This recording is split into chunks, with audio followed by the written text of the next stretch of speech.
Hello again. Thanks for joining us on a Q&A edition of Space Nuts. My name is Andrew Dunkley, and today Fred will be answering questions about the former planet known as Theia. Galaxy mergers have come up.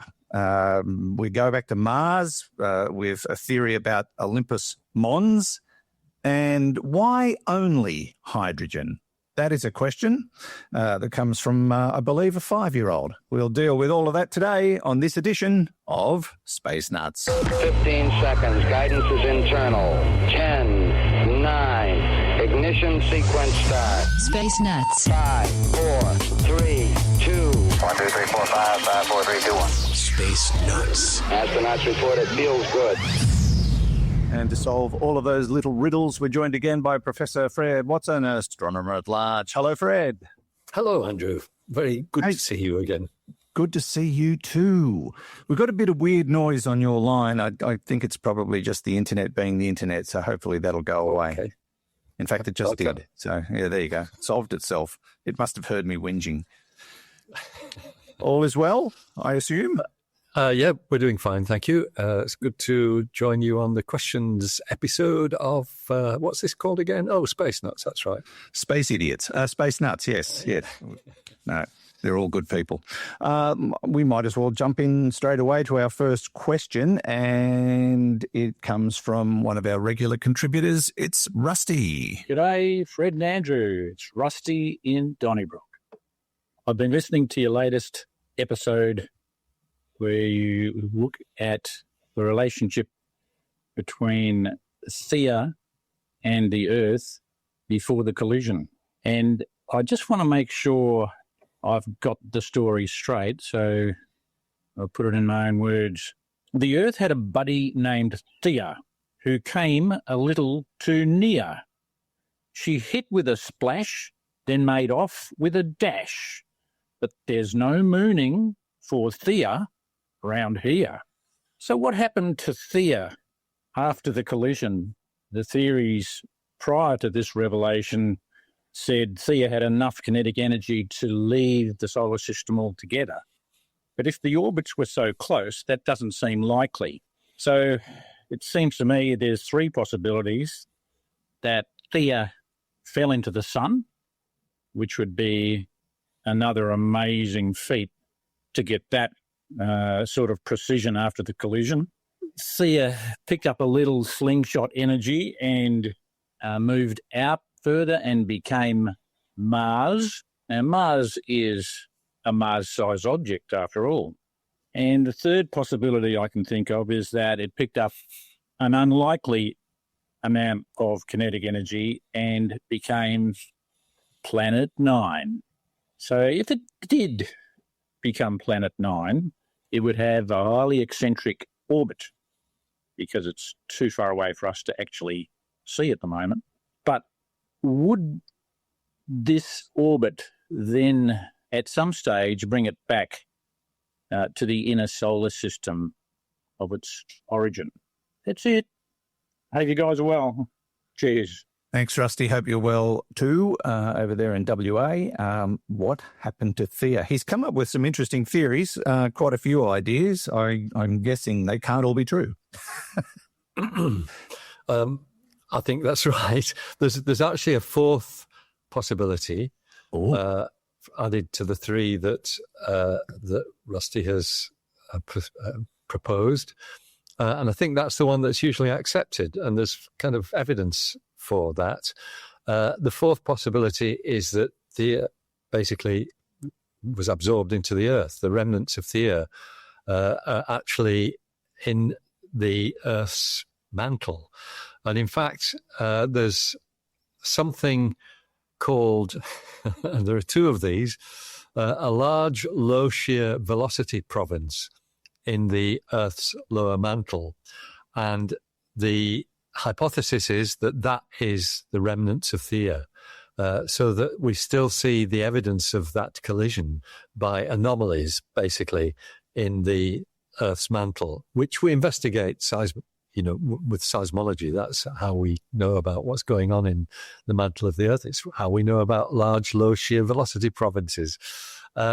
I'm kind of just using the words here because I'm not somebody who knows about the inside of the planet, other than the sketchiest outline of a core, a mantle, and a crust. But the mantle we know has significant structure, and in fact, Marnie and I have a good friend, Nick Petford, who is a volcanologist, and he's somebody who looks at these velocity structures in the mantle of the Earth, and the upwelling of material to form volcanoes and things like that. Next time we see Nick, I will ask him about these large-scale, low-velocity shear areas and their relationship to Theia. But I think that's the consensus, Rusty, that the impact basically resulted in an explosion which shed something like, I think one of the suggestions is about 70% of the mass of the moon may have come from Theia. I'm actually, I think that might, let's put it this way. Theia is responsible for 70 to 90% of the total mass of the moon under the classic giant impact scenario, where Theia is considerably smaller than a proto-Earth, which it would have been. The Earth was still kind of Earthish sized. Theia was Marsish sized, but the Earth would have probably grown a bit by absorbing the debris from Theia.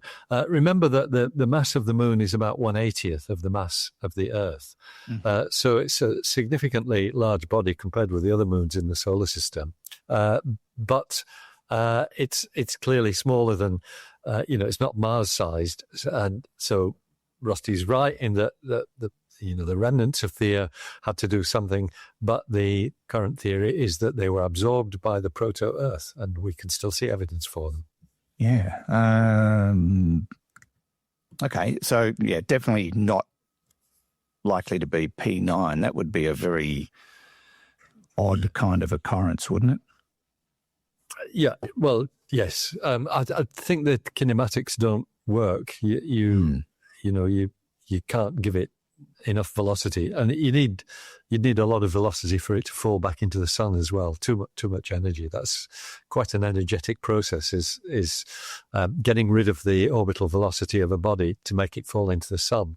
It's you need as much energy as you do to get it pushed out to the outer planet. So yeah, didn't we talk about it once before and suggest that remnants of it just probably speared off into space, never to be seen again? I'm sure there would have been an element of that. Yes, and that debris cloud that eventually formed the moon probably lost some of its material content, and there may even be stuff wandering around in the form of near-Earth asteroids now that are bits and pieces that are left over from that. But remember, this was within the first couple of 100 million years of the history of the solar system. So you're talking about things that happened a very long time ago. Yeah, indeed. I'm wondering, Fred, why we've just got this sudden influx of people asking questions in poem. This is I'm blaming Martin for that. Martin Berman Gorvine. You started this, and now it's taking I actually think I really liked Rusty's one there about Theia. I thought that was very nice.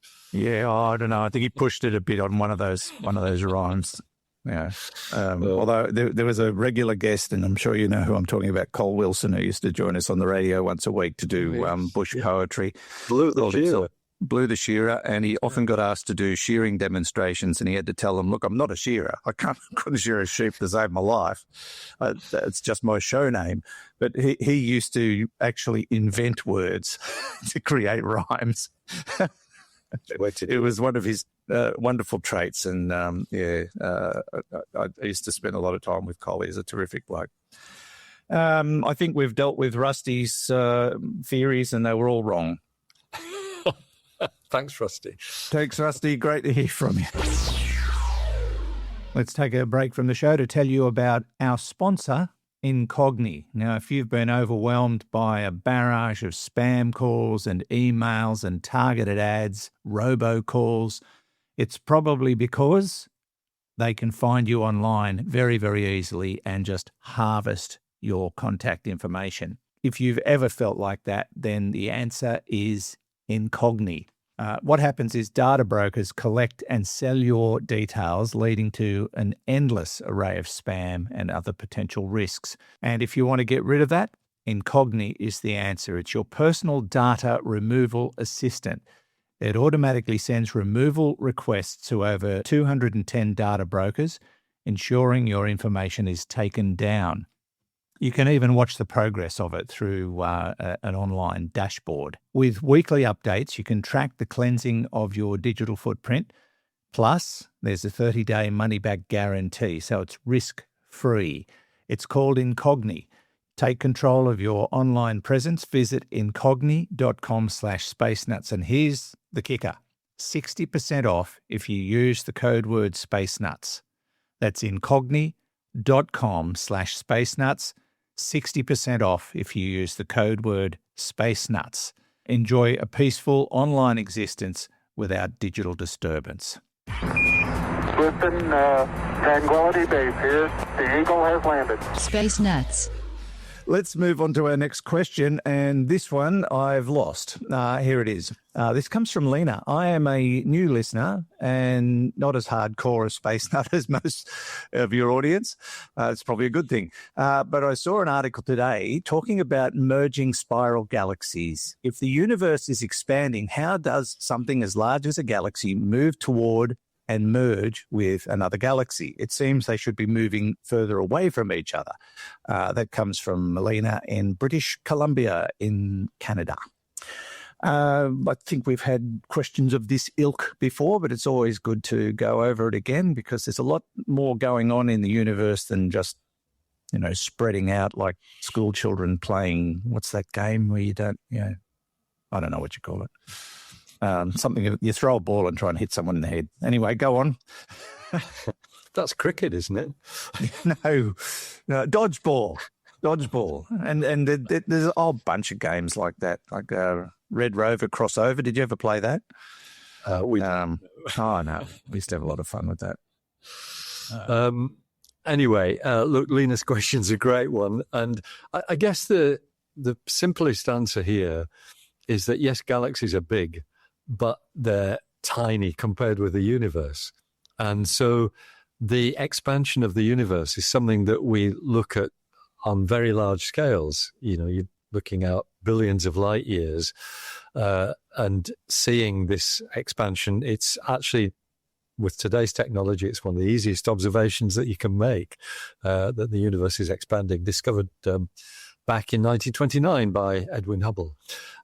So if the universe is expanding, if space is getting bigger and naturally carrying things further and further apart, why are some galaxies coming towards each other? And it's because on the scale of a galaxy, the expansion of the universe is minuscule, and by far the dominant process is gravity. So galaxies, which yes are being carried gradually apart by the expansion of the universe, when you put them close together, their own gravity gives them a force that pulls them together that's much greater than the expansion. And we actually give that a name. We call this the peculiar velocities of galaxies, because it's a velocity peculiar to an individual galaxy. And the usual way that we describe it, and I think we've talked about this before on Space Nuts, is if you imagine a river flowing, which represents the kind of expansion of the universe, and then somebody in a boat is moving around on the river. They're being carried downstream by the river's movement, but they've got their own movement provided by the boat on the water. And it's a bit like that with galaxies. They're being carried along by the expansion of the universe, but a far bigger effect is the way gravity pulls them together. So that's what's pulling our galaxy and the Andromeda galaxy together. It's the gravitational force between them. And on the scale of the distance between Andromeda and our own galaxy, which is about 2.5 million light years, the expansion of the universe makes virtually no difference. You only start really noticing it when you get to much bigger scales. Yeah, but there will come a point in time where all these galaxy mergers will will finish. They'll be done and dusted, and the universe will keep expanding, and eventually there'll just be darkness. There'll be nothing. Yeah, if that's assuming dark energy. There isn't a big crunch? Oh, right. Yeah. I mean, dark energy, we're now just starting to see the first signs that maybe over the last few billion years it's decreased. So the acceleration of the universe, it's still accelerating. The expansion is still getting faster, but it's getting faster at a slower rate, if I put it that way. So the acceleration itself looks as though it's declining. And that's why some people are still talking about the big crunch or the Gunab Gib again. It's because if the acceleration eventually goes away and becomes a deceleration, then you're going to get a big crunch. Yeah. It's, could go either way at this stage, the way they're talking. We have witnessed some galaxy mergers, haven't we? Doesn't our own galaxy actually contain a couple of other galaxies that have been sucked into our void? Yeah, two quite big ones, actually. The things we call the Large and Small Magellanic Clouds. They are satellite galaxies of our own, and they're being stripped of their stars by our own galaxy, its gravitational pull, and will eventually be part of the halo of our own galaxy. But we also see examples in deep space of big galaxies actually merging. The most famous is the antenna galaxies, two galaxies which are merging and pulling off spiral arms off each other in quite a dramatic fashion. Yeah, it all happens in slow motion, though, doesn't it? And when people think about galaxy mergers, they're thinking all this drama and collisions, but it generally doesn't turn out that way. Well, you're talking about processes that take millions of years, and and in fact, galaxies, probably when they collide, you don't get stars actually colliding because there's so much space between the stars. But what you get is the effect of clouds of gas colliding, and that spawns new star formation. So you might get lots of hot young stars being born in a galaxy collision. All right, here's my horrible attempt at poetry. It's more of a dance than a glance. Oh, I like that. Yeah. Yeah, it is actually. That's exactly what it is. Yeah. There we go. All right. Hope that answered your question, Lena. Thanks for sending it in, and thanks for listening to Space Nuts, which is what you're doing right now with Andrew Dunkley and Professor Fred Watson. We choose to go to the moon in this decade and do the other things, not because they are easy, but because they are hard. Space Nuts. And our next question comes from Kevin, and he said, I've been listening with much learning and enjoyment to all the previous podcasts. I'm about halfway through them. So he's at around 200 and nearly 300, I imagine. So let's just wait for him to catch up. He says, your discussions of Mars and its lack of atmosphere made me wonder if perhaps what must have been an enormous eruption of Olympus Mons is what might have killed the planet, or at least its atmosphere. That comes from Kevin. I'm very impressed by Olympus Mons because it is the biggest volcano in the solar system, and it's staggeringly huge. But could an Olympus Mons eruption have stripped the atmosphere of Mars? Probably not. The eruptions of Olympus Mons would certainly have sent a lot of gas into the atmosphere. Olympus Mons has probably taken a long, long time to grow. It will have had eruptions kind of like some of the bigger volcanoes on Earth. And they took a long, long time. So it's not like one big explosion. And that's why Olympus Mons is so high. It's because it's over a hot spot in Mars's mantle that just keeps on pushing out material, or did for a long period of time. And without the plate tectonics that carry the surface crust over the hot spot and results in a chain of volcanoes like we see in Hawaii, it all built this one big volcano. So it's a process that took a long time, and maybe it did play a role in the changes in Mars's atmosphere. But we think the main reason why Mars lost its atmosphere is because it is a world that is too small to sustain plate tectonics. It doesn't have a magnetic field, so the subatomic particles from the sun bombard the atmosphere continuously, and we think that's one of the main reasons why it eventually lost its atmosphere. I mean, it's not lost altogether. It's still got 0.6% of the Earth's atmospheric pressure at the surface. That's enough for winds to blow, and to sort of blow dust clouds onto solar panels of spacecraft and things of that sort. But it's certainly not an atmosphere that we would recognize as being similar to Earth's. So I think it's a good question, actually. I think Olympus Mons and the neighboring volcanoes, there's more than one big volcano there. Olympus Mons is the biggest. They probably would have affected the atmosphere of Mars, but they're probably not the root cause why the atmosphere drifted into space. Yeah, it's more likely it was because Mars just couldn't hold itself together. Basically, it didn't have the gravity. It doesn't have the gravity to keep it hot enough to sustain plate tectonics or a magnetic dynamo, basically, which gives it a magnetic field. Yeah, but Olympus Mons is fascinating for a few reasons. Correct me if I'm wrong, but I think right now, as Mars is, Olympus Mons summit actually peaks out of the atmosphere. Is that right? It's sticking up that high? It's certainly, I mean, the atmosphere is like Earth's atmosphere. It gradually disappears as you go higher. But yeah, I mean, effectively, the summit is the pressure will be considerably lower there than it is down at what you might call the surface of Mars.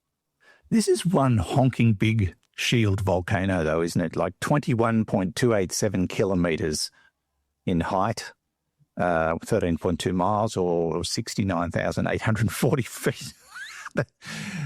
Someone's going to climb that one day and stick a flag in it. It's 2.5 times the elevation of Mount Everest. And this is something about Mars that astounds me. It's a smaller planet, but all its features geographically just make ours look like tiddlywinks. And its span is 600 kilometers, 600 kilometers wide. Yep. That's extra. I just can't imagine it. I'd love to be able to stand there and have a look in my last 5 seconds of life because I didn't take my breathing apparatus. But it is an amazing world. It's got cliffs as well around its base, which are pretty spectacular. I think they're kilometres high as well. So, it's quite an extraordinary world. Yeah. Well, the caldera itself is 50 miles across. And you compare that to Kilauea, which is like a couple of miles across. It's amazing. No, I love that question. And good thinking, but probably not. And it sort of brings back the same argument on Earth that people say our global warming is caused by volcanoes and cows. It's got nothing to do with, the billions of cars that we're driving around every day. But I think they've proven that's just not the case, as far as I'm aware. Thanks for your question, Kevin. Lovely to hear from you. Our final question comes from Yuki. Hi, I'm Yuki. I'm 5 years old and I live in Canberra. We listen to your podcast nearly every day. My question is, why is hydrogen the only element that isn't made in stars? Why was hydrogen the only element around just after the Big Bang and not others? Yeah, that's a great question. And congratulations to Yuki on being able to even think of a question like that at the age of 5, because I certainly wouldn't have been able to. No, I wouldn't either. I was still trying to fix the wheel on my Tonka toy. Yes, that's right. I think I was at that level. And look, the bottom line is that hydrogen, it was created in the aftermath of the Big Bang. I think sort of 3 minutes after the Big Bang, the temperature had cooled enough that you could start to form atoms. And the atom that was produced was the simplest. It's one proton. It's the simplest atomic nucleus. And so that was what basically condensed out of the aftermath of the Big Bang as energy became matter. You got protons forming, and hydrogen is protons. In fact, in that same period, you also got the start of the process that does produce other elements in stars, what we call nucleosynthesis, where the nuclei of atoms, the centers of the atoms, stick together. And that process did start. So I can't remember the percentage. It's something like 20%, I think, of the aftermath of the Big Bang is helium, which is the next most complex atomic nucleus, and formed by hydrogen atoms coming together. But then the temperature dropped far enough that you didn't get the extension of that process into the formation of other atoms. So it basically had to wait until stars started to form because of the gravitational pull of these clouds of hydrogen together, that raised the temperature again enough to start forming other elements. And so that's basically what it's all about. It's just the simplest of atoms is the hydrogen atom. That is why that was created. And we nearly got more elements being created in the Big Bang, but only helium. Actually, there's a bit of lithium and other stuff as well, tiny amounts of other nuclei. But it's true to say that the star formation and the interiors of stars is what led to the huge array of elements that we see now, all the elements of the periodic table. Yeah, thanks, Yuki. That's a fantastic question. It is. When you look at the list of the top 10 gases in the universe by order of concentration, hydrogen is far and away the most dominant, with 74 to 75% of what they describe as baryonic mass. Mm-hmm. Helium at 24 to 25%, which leaves almost no room for anything else. Oxygen is less than 1%, carbon less than 0.5%, neon less than 0.1%. And then it just dwindles away. At number 10, you've got sulfur at 0.044% concentration. They're staggering numbers when you really go down the list. The bottom line is that the Big Bang hydrogen is still around. In fact, it makes up quite a large percentage of the atoms in your body as well. Yeah. Well, it's everywhere, isn't it?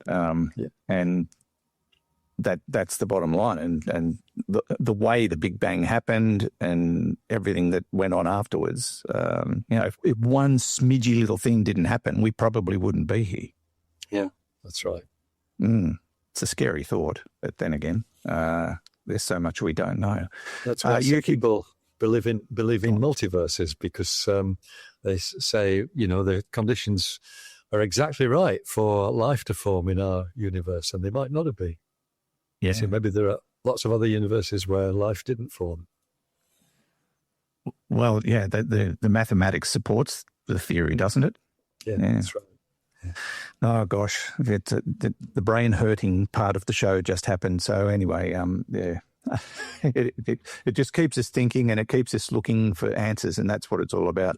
Yuki, great to hear from you, and hope all is well in Canberra. And a reminder, if you would like to send us questions, we welcome them with open arms. You can send them through our website, spacenuts.io, and just click on the Ask Me Anything link at the top. It says AMA, and we will do our best. Don't forget to tell us who you are and where you're from, and we will put your question on if we haven't had it before. And even if we have, we might revisit them. We do that from time to time. Keep them coming. And if you haven't asked a question before and you've always wanted to, please send it in. We'd love to hear from you. And we're just about done. Fred, thank you very much. Great pleasure, Andrew. Always good. And hopefully we'll chat again soon. I hope so. That'd be good. Professor Fred Watson, astronomer at large, and thanks to Hugh in the studio, who didn't have a hydrogen problem, but he did have a methane problem, but he'll be out of emergency surgery very, very soon, hopefully for next week's episode. And from me, Andrew Dunkley, thanks for your company. Catch you on the next episode of Space Nuts. Bye-bye.